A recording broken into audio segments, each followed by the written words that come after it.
The Chevrolet Vega is becoming an increasingly popular small economy car and promises to be one of Chevrolet's best sellers. Many options are offered on the Vega, and one of the most popular is the 4-speed manual transmission. The 4-speed is a Muncie-built Saginaw design transmission. It is a strong and reliable unit, and if properly used, will provide many thousands of miles of quality performance. In this program, we will explain general characteristics of the manual clutch and transmission and some diagnostic and repair procedures to the clutch and transmission. First, let's look at the general characteristics of the clutch. The function of the clutch is to connect and disconnect the engine from the transmission and to allow the transmission gears to be shifted from one ratio to another. It provides gradual application of engine power to the load when starting to move a vehicle at rest and assures smooth engagement, which lessens the shock on the drivetrain components. The clutch transmits engine power to the transmission by bringing the rotating drive members, or engine flywheel and pressure plate, into contact with the driven member, or clutch disc, which is connected to the transmission. The drive member and driven member are held in contact by the spring pressure. The driver controls this spring pressure and consequently the engagement and disengagement of the clutch through the clutch pedal and linkage. By releasing the clutch pedal to engage the clutch, the friction between the two members is increased and slippage is reduced. When all slippage has been stopped, or in other words, when the clutch is fully engaged, a direct connection is formed between the engine and transmission. As stated before, the clutch transmits engine power to the transmission. The transmission transmits this power through the prop shaft to the rear wheels. It provides a series of gear ratios between the engine and wheels that enable the driver to operate the vehicle efficiently under various driving conditions and loads. The transmission used in the Vega is a constant mesh type. This means that whenever the engine is running and the clutch is engaged, the transmission input shaft, as noted by the arrow, rotates. And the drive gear, connected to the input shaft, is in constant mesh with the counter gear drive gear. The other gears on the counter gear assembly also rotate, while the counter shaft itself is stationary. Furthermore, the counter shaft gears are in constant mesh with the main shaft gears that rotate independently on the main shaft. The transmission is fully synchronized in all forward speeds. This means that gear changes or selections can be made without clashing. Clashing is the result of a rotating shift sleeve engaging with a stationary gear. Clashing is prevented by the synchronizer assemblies that match the speeds of the mating parts before they engage. The shift control lever allows the driver to select the correct gear ratio for each driving condition. The lever is connected by control rods to the transmission. The control rods are connected by shafts to the shift forks in the transmission. The shift forks engage the gears through the action of the synchronizers. It is important to remember that to assure proper and efficient transfer of engine power to the rear wheels, both the clutch and transmission must be in good working condition and all linkage must be correctly adjusted. Consequently, it is necessary to use the proper diagnostic and repair procedures on complaints involving the clutch and transmission to assure the most reliable and effective component operation. Let's look at some service situations on the clutch and transmission that require logical diagnostic and repair techniques to locate and correct the cause of the complaint. Here is a situation where the customer has complained that it's hard to push his clutch pedal in. The technician begins his diagnosis by verifying the complaint. Then he runs the engine at normal idle with the transmission in neutral and the clutch engaged. He fully depresses the clutch pedal, waits approximately 9 seconds, shifts into reverse, and listens for a clashing noise, which would indicate incorrect clutch adjustment or internal clutch problems, such as damaged dampers, clutch disc, facings, cushion springs, or pressure plate drive straps that do not allow the clutch to fully disengage. Clashing in the forward gears could also indicate problems in the synchronizer. He hears no grinding noise, so he raises the vehicle on the hoist and checks the linkage for the cause of the complaint. With a visual inspection, he finds that the clutch cable is damaged and that it is hindering the action of the clutch pedal. so he decides to replace the cable since it cannot be repaired. To remove the old cable, he first removes the clutch fork cover on the side of the housing and disconnects the return spring and cable from the clutch shift fork. Then he removes the clip, washer, and pin that hold the cable to the pedal arm. He pulls the cable through the body reinforcement, disengages it from the fender skirt reinforcement, and discards it. He pushes the new cable, obtained from the parts department, through the body reinforcement and around the pulley.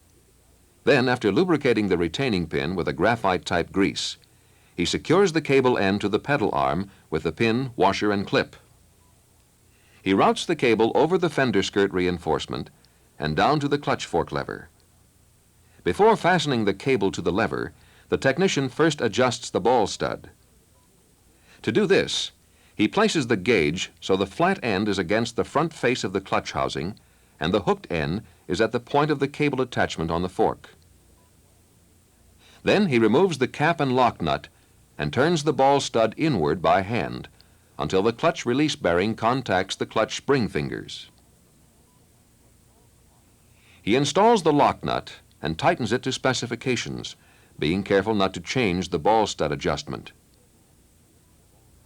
He finishes the adjustment by installing the ball stud cap and removing the gauge by pulling outward at the housing end. Next, he installs the clutch cable on the clutch fork and adjusts the cable for correct pedal lash. To do this, he places the cable through the hole in the fork and pulls the cable until the clutch pedal is firmly seated against the rubber bumper. Then he pushes the clutch fork forward until the clutch release bearing contacts the pressure plate spring fingers. He screws the pin on the cable until it bottoms on the fork and then turns it an additional 1/4 revolution clockwise. Then he drops the pin into the groove in the fork and attaches the return spring. This completes the adjustment for the necessary lash at the clutch pedal. He reinstalls the clutch fork cover and tightens the retaining screws to specifications. To complete the repair procedure, he tests the pedal effort and finds it to be normal.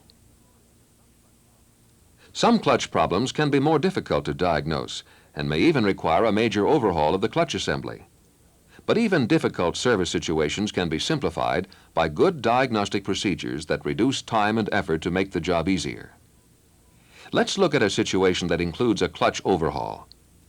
In this case, the technician must diagnose and correct a complaint of clutch slippage. The technician begins his diagnosis by verifying the complaint. Then he checks for correct linkage adjustments and inspects all external clutch parts for damage. Finding the linkage adjustments and external components to be okay, he removes the transmission to inspect the clutch internal parts for wear, oil deposits, and damage. To remove the clutch for inspection, he first removes the clutch fork cover and disconnects the clutch return spring and control cable from the clutch fork. He removes the flywheel housing lower cover and then removes the flywheel housing from the engine. Next, he removes the release bearing from the clutch fork by sliding the lever off the ball stud against the spring action. He inspects the ball stud and finds that it is okay. He marks the position of the clutch assembly to the flywheel so that proper flywheel balance will be maintained during reassembly. Then he loosens the clutch cover attaching bolts, one turn at a time, to prevent distortion of the clutch cover flange until the spring pressure is released. Then, supporting the pressure plate and cover assembly, he removes the attaching bolts and the clutch assembly.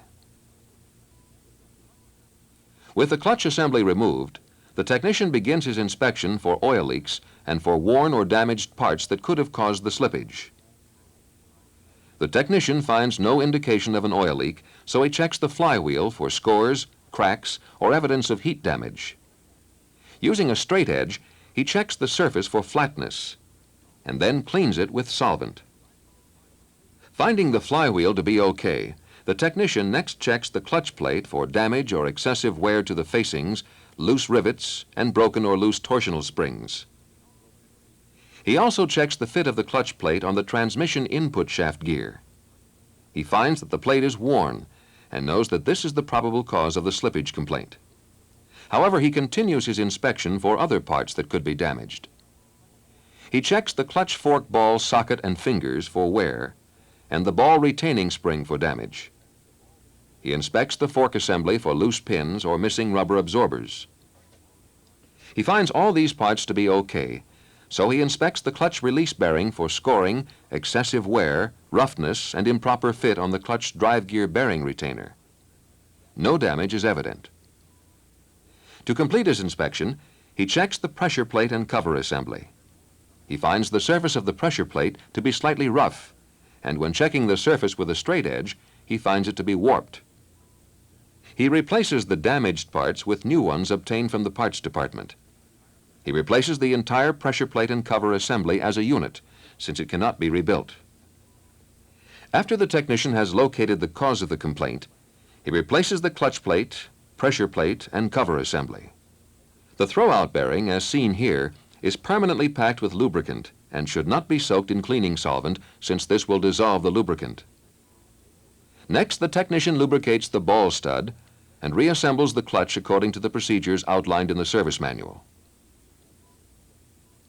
He completes the repair by reinstalling the transmission in the vehicle, readjusting the clutch lash, and performing a road test to check the operation of the clutch.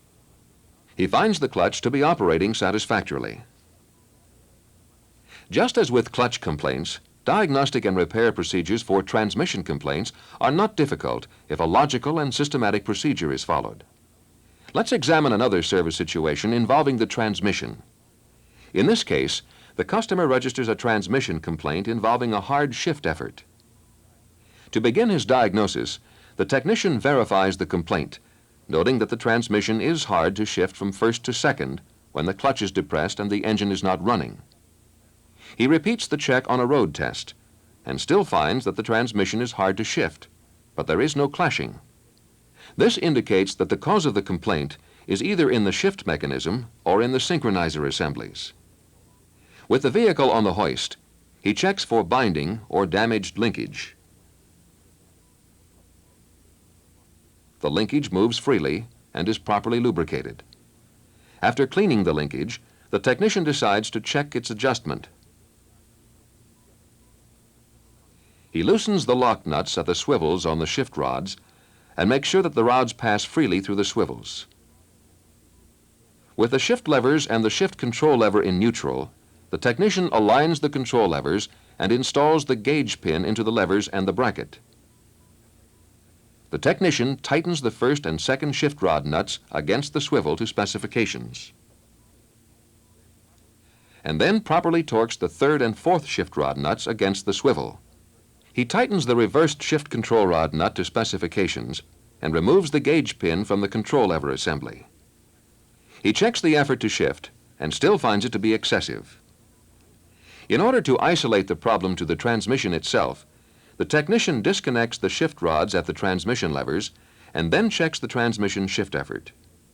To do this, he puts a torque wrench on the shift lever attaching bolt and after several shifts to align the internal parts, applies torque to determine the effort required to shift into gear. He finds that it takes more than the specified torque to make the shift into the first-second gear. So, he inspects for rust or dirt binding between the lever and side cover. Then he cleans and lubricates the shift levers. But this does not appreciably reduce the shift effort. The technician knows that the cause of the complaint could be a damaged synchronizer assembly, so he removes the transmission and disassembles it on the bench. He removes the main shaft and inspects each synchronizer for damage or incorrect fit on the main shaft. To inspect the synchronizer, the keys must be removed, and then the hub and sleeve must be checked for proper fit on the shaft. To remove the keys on the third and fourth synchronizer, the technician first marks the position of the hub and sleeve so that they can be realigned in reassembly. Then he pushes the hub from the sleeve and removes the keys. He finds that the hub fits properly on the sleeve. He knows that a tight fit could cause binding, and a loose fit could cause cocking and binding. He checks the chamfered ends of the sleeve splines to be sure they are not battered or chipped. They check out okay, so he reassembles the synchronizer. To do this, He places the 3 keys in position so that the tanged end of each spring is installed into a key cavity, but not on the same key. Then he aligns the marks and slides the sleeve into the hub. The technician repeats this procedure on the first and second synchronizer assembly and finds that the hub is not a loose fit on the sleeve. So he replaces the assembly with a new one from the parts department. Before reassembling the transmission, the technician inspects the main shaft, gears, and bearing for scoring, burrs, and damage. Finding no evident damage, he reassembles, reinstalls, and readjusts the transmission linkage according to the procedures outlined in the service manual. On a road test, he verifies that the transmission operates normally. Let's look at another service complaint that, while not mechanical, can be aggravating to the customer. In this situation, the customer has a complaint involving a leak in the transmission area. The technician knows that before he can correct a leak, he must find the source of the leak. This can be particularly difficult and deceiving because the lubricant from a leak is usually carried rearward by the airstream. Adding to the difficulty is the fact that it is hard to distinguish a transmission lubricant leak from an engine oil leak. To begin his diagnosis, the technician first checks the lubricant level, knowing overfilling could cause leaks. In this case, the level is normal. He then checks the transmission vent for clogging. A plugged or partially plugged vent would result in air pressure buildup at operating temperature, which could cause seal blow-by or even a discharge from the partially open vent. In this case, he finds the vent to be okay. To locate the source of the leak, the technician first degreases the transmission. He then road tests the vehicle to bring the transmission to normal operating temperature. Back at the shop, he inspects the transmission area for the leak. After close inspection, the technician notices a lubricant leak along the side cover gasket. The side cover is not loose, so he decides to remove the cover and replace the gasket. To do this, he makes sure the transmission is in neutral and then disconnects the TCS switch wiring and removes the shift levers at the cover.